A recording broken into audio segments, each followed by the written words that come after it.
So welcome back guys, and now we'll be starting with uh, this last video of this course, and I'll try to complete it in this video, the web scrapper. So let's say I'll write here uh, for loop and for d in soup.find all, and what I'll be doing here, let's say I want to find out where exactly I want to scrap the data. So let's say I have these different divs, right? So one div, second div, third div, and let's say I have this div, and this div is having a name and the price, right? So I want this whole div at once first.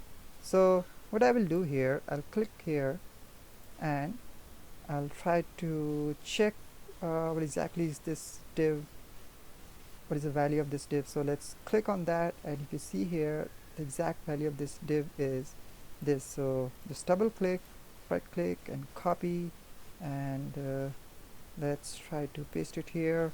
So what exactly is this? It's a div class, and this is the value of this class, right? So what I will do here, I'll write a div, and let's say attributes and equals to, and let's say it's a class, and then the value of this class is this, right? So this would have pasted here. Now let's take a look on the other thing, that is okay, now I'm inside this. When I connect to this div, it means I'm inside this div. Now I want to have these two separately, right? So for having these two separately, what I will do, I'll try to check again what exactly is the value of this. So I'll do a click here, and if you see here, this is actually the value of this span class, and right click, copy and paste it here. So let's say I'll give a variable name here, that is the name of the product, right? So the name is d.find, and then here it's a span. If you see here, it's a span, right? It's a span class, and the value of this class is this, right? So I'll write the same here, span attributes equals to, and then it's a class, and the value of this class is this, right? So the next thing is the price. So the price is the same way.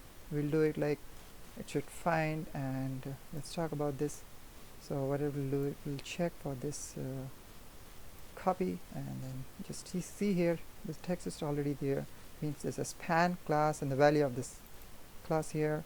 Just copy and paste, it's a span and attributes, and let's say it's a class, and paste it.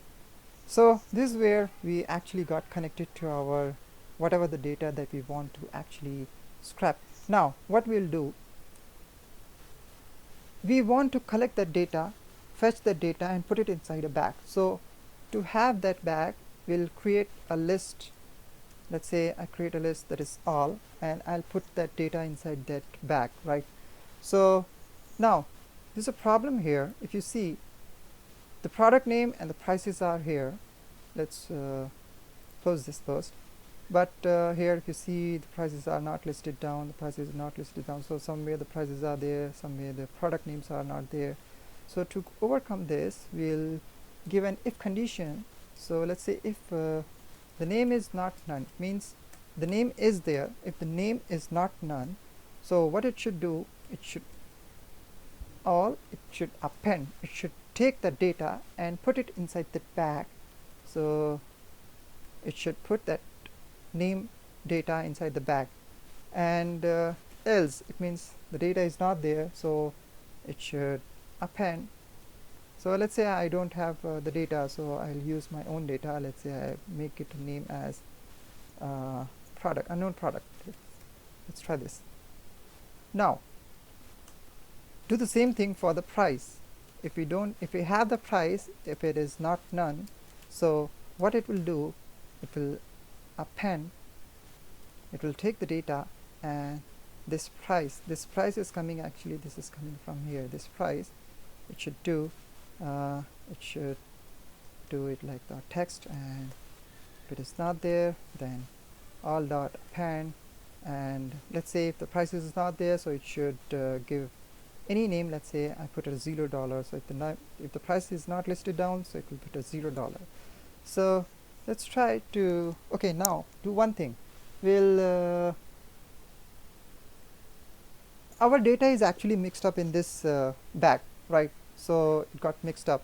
So it means if you want to take out the data, we don't know where exactly is our name and where exactly is our price. So what we'll do in this situation, we'll use a manager here. So what exactly is a manager? Manager is nothing but, let's say you have a manager in hotel or offices, right? So what he does, he manages the employees, right, their salaries and all these things. And in a hotel or a restaurant, the manager actually takes care of the servants and the customers. So the same way in Python we have a manager that takes care of our data. So it is actually built in multiprocessing, and we should have to actually import that manager. So now let's say I have that manager, and in this manager I'll assign a person who is a man, and I'll give him a tag. Okay, you're the manager now. So the man will ask, okay, as a manager what I have to do. So I'll give him a task called queue, and his task will be is to make that data in a queue, right?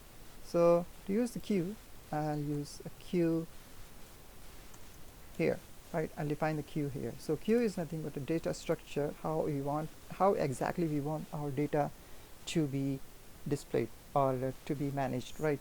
So now here I'll use my manager. I use that task, and in that task I'll put all my data inside that big bag. This tag is nothing but a big bag. So till now this data has been extracted out. We went to the website and we fetched the data from here, and we put it inside our bag called all, and then we are able to manage our data, and it had kept separately both the names as well the prices. Now in the next part, this is the one part of this web scrapper. In the next part we'll be actually using it, how we can display our data. If you want to display our data, how we can do that. So I hope because I want to make each and every person to be very clear about this web scrapper, how it actually works. So that is why it's taking more videos. So I'm trying my best to complete it as soon as possible. So let's complete it in the next one, because our most of the coding part is done. Just some of the coding part is left. So in the next part I'll be using let's start a bit here. So what I will do to display the data, I will use a loop here again, because I have to iterate over through this whole bag, right? I want to iterate through over this whole bag, and I want to fetch out the data, right? So to iterate, I'll be using a while loop and queue.empty. I'll check out the condition if the bag is not empty, and it should loop until it gets empty, right? So it should loop inside this bag queue. Right now I'll make a variable here, and this queue count, let's say queue count, you can write here any name, and sorry, then what we'll do, we'll queue.get, we need to fetch the data and put our hand inside. This is nothing but a hand, this is going inside this bag, and it is fetching out the data and putting it inside this variable, right? So this is how we are fetching the data. Now what we'll do, we want this data to be more clear, right? We want this data to have a good looking for our client. So we'll do that in the next video, and then we'll finish up this topic, right? Thank you for watching this.